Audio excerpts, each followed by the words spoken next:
Echoes in My Veins is a very personal song for me. If you've had the chance to watch the lyric video, I think you would understand that. There's a lot of lines in that song that it could go right above over your head because I'm talking from a very personal point that only I really know what I'm referring to. So when you start off 19 years I signed away, that's pretty obvious, right?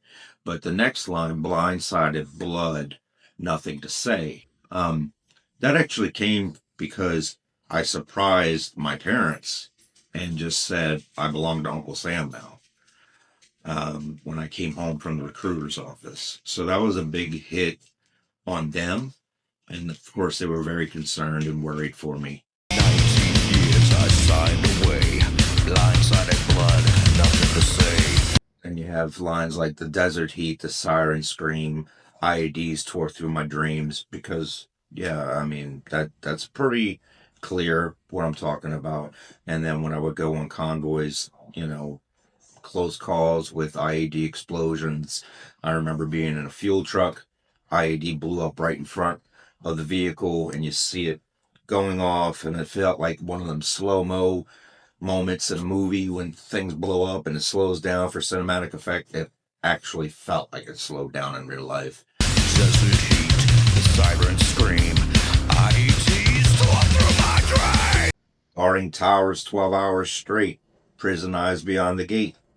Again, being 20 years old, something like that, up in a guard tower in the middle of the night, 7 p.m. to 7 a.m., just constantly on alert, looking for anybody coming across, trying to get into the camp.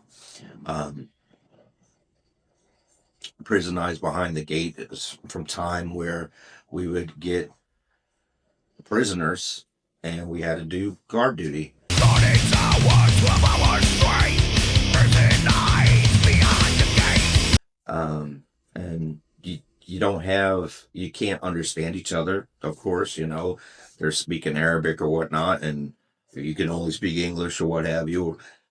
And they're talking about innocence, being that young, and if, for me especially, and I'm sure there's plenty of other people, but I can only speak for myself, that innocence is gone, because I was kind of an overprotected child. So you go from that to being in a situation of you're in a totally different part of the world. You're seeing mayhem. You're seeing people you don't understand. It looks completely different. Everything is different. You're living in conditions that you never lived in before. It's all just overwhelming, and you have to just suck it down and deal so you can live.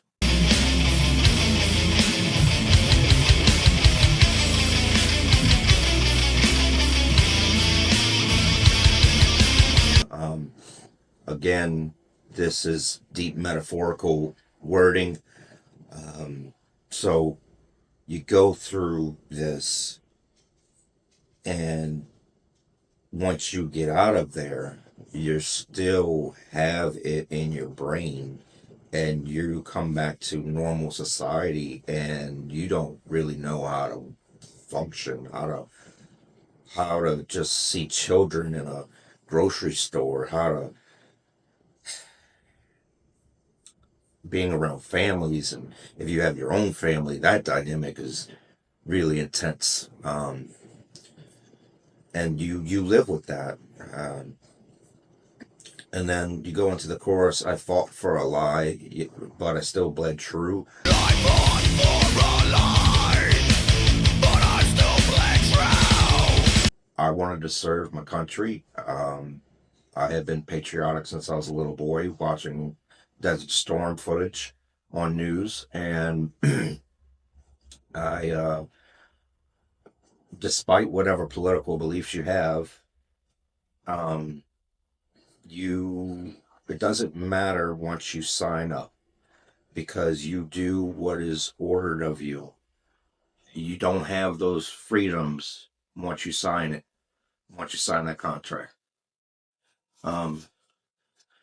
So I fought for a lie, yet I still bled true. Some brothers made it, some never pulled through. That's pretty clear. Obviously, You lose friends, acquaintances, fellow soldiers in battle, but also some brothers made it, some never pulled through, even after the war. If you survived the war, addiction is a huge thing, dealing with drugs or alcoholism and homelessness. And so there's a lot of different things that can happen even after that time, right? Some brothers made it, some never fall through.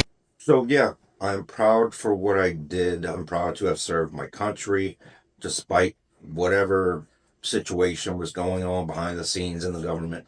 Um, and but the echo's still in my veins. So yeah, you live with those trauma events long after the war. And then you go on to verse 2. Second tour, the nightmare stayed. Third one cut me a different way. Panic strikes, they called it fake. Left me drowning in the wake. This would be the most personal, one of the most personal points in the lyric for this song. Because on my third deployment in Iraq, I started having severe panic attacks. And I was basically, to put it nicely, I was frowned upon, like a reject soldier at this point, right? From other individuals, not everyone, but certain individuals in my platoon or whatnot. So that was a very depressing time as well. But pride remains and won't change. I still bleed for them today. I'd still bleed for them today. Yeah, if I had to go back and do it all over again, insanely enough, I would. So then you go into the bridge, and it's it's kind of funny, but it's real. It's coming from a real place, and I find it funny with listen up, soldier. Um, don't call me weak. Don't call me a liar. So this is going off of that second verse when talking about that my panic is just baloney, and it's all in your head. Well, yeah, it's in my head. And then quit being a little bitch, toughen up, and all that kind of stuff. This is a global war on terrorism. All just trying to paint that picture of what was happening at that time back then. Um, I did, for the time that I was writing it, I definitely tried to dig in and really relive some of that. And I hope any of my fellow brothers and sisters that served in the armed forces or are still serving or is going to sign up, the ones we lost, all of it, I appreciate you. I love you. God bless you. And I hope for all you metalheads out there that this will give you more of an eye-opening world into what soldiers go through, or Marines, or Navymen, or Airmen, whatever. All right. So thank you so much. This is Edrington. Be on the lookout for more new stuff coming up. Thanks. I fought for a life.